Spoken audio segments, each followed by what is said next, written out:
Assalamualaikum warahmatullahi wabarakatuh. Alhamdulillah, alhamdulillahilladzi ja'ala syahrul Ramadan wa syahrus siyam wa syahrul barakah. Asyhadu an la ilaha illallah wa asyhadu anna sayyidana wa nabiyyana Muhammadan abduhu wa rasuluhu la nabiyya ba'da amma ba'du. Bersyukur kita kepada Allah Subhanahu wa taala dengan mengucapkan kalimat alhamdulillah.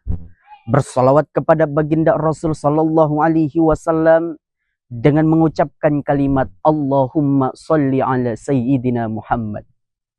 Hadirin sahabat fillah dimanapun berada rahimakumullah, jikalau kita berpuasa di bulan suci Ramadan, perlu kita ingat puasa ini adalah bentuk kasih sayang kita kepada Allah Subhanahu wa taala, dan puasa ini adalah bentuk ibadah kita kepada Allah yang dimana pahalanya tidak akan ternilai di hadapan Allah Subhanahu wa taala. Tidak ada yang tahu pahala berpuasa di bulan suci Ramadan, tak terkecuali Allah lah yang memberi hadiah itu terhadap kita. Hadirin sahabat fillah dimanapun berada rahimakumullah, maka berpuasa di bulan suci Ramadan, kenapa kita diwajibkan untuk berpuasa di bulan suci Ramadan? Maka jawabannya Allah Subhanahu wa taala berfirman di dalam Al-Qur'an yang berbunyi, A'udzubillahi minasyaitonirrajim, Bismillahirrahmanirrahim.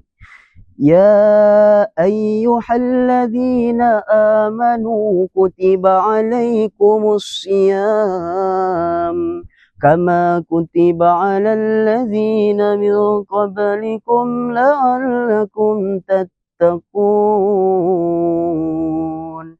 Yang artinya, hai orang-orang yang beriman, berpuasalah kalian sebagaimana orang-orang terdahulu aku wajibkan untuk berpuasa, sehingga apa? Kata Allah Subhanahu wa taala, agar kalian menjadi orang yang bertakwa. Maka hadirin sahabat fillah dimanapun berada rahimakumullah, tujuan dari kita berpuasa untuk Allah Subhanahu wa taala tidak lain dan tidak bukan hanya untuk kita menjadikan hamba yang selalu untuk bertakwa dan bertakwa kepada Allah Subhanahu wa taala. Kenapa kita ingin dijadikan oleh Allah taala sebagai hamba yang bertakwa? Dijelaskan di dalam surat Ar-Rahman, ada kalam Allah yang berbunyi, waliman khafa maqama rabbih jannatan. Siapa orang yang takwa, siapa orang yang takut kepada Allah Subhanahu wa taala, maka Allah akan berikan dua surga. Alhamdulillah.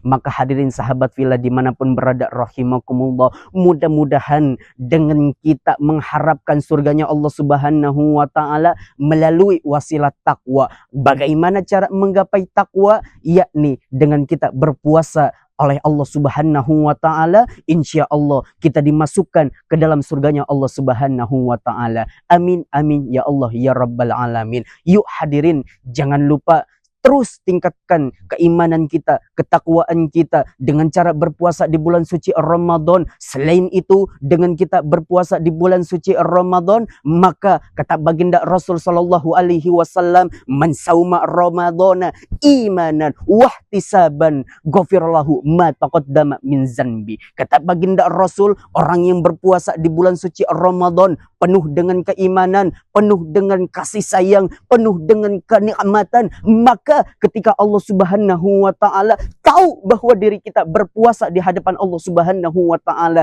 maka Allah ampunkan seluruh dosa-dosa, kesalahan-kesalahan kita dimaafkan oleh Allah Subhanahu wa taala. Kenapa kita pengen dimaafkan oleh Allah? Tentu kita hamba Allah yang banyak dosa, tentu kita hamba Allah yang hina, dan tentu kita hamba Allah yang penuh dengan kesalahan. Maka harapan kita kepada Allah, mudah-mudahan dengan wasilah kita berpuasa di bulan suci Ramadan, Allah ampunkan segala kesalahan-kesalahan kita, sampai nanti ketika kita mati di hadapan Allah Subhanahu wa taala, kita mendapatkan predikat, ya ayyatuhan nafsul mutmainnah irji'i ila rabbiki radiyatan mardiyah fadkhuli fi ibadi wadkhuli jannati.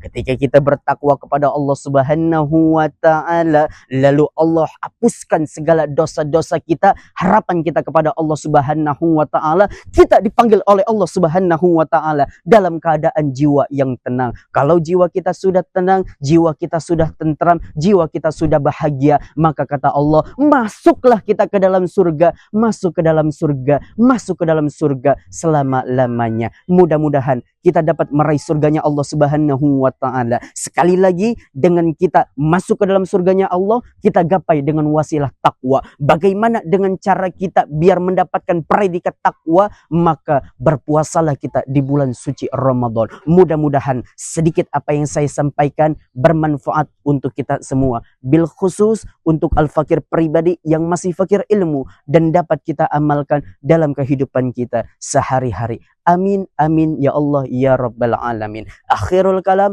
unzur maqala, wala tanzur man qala. Lihat apa yang disampaikan, jangan melihat siapa yang menyampaikan. Wabillahi taufiq wal hidayah wal inayah. Assalamualaikum warahmatullahi wabarakatuh.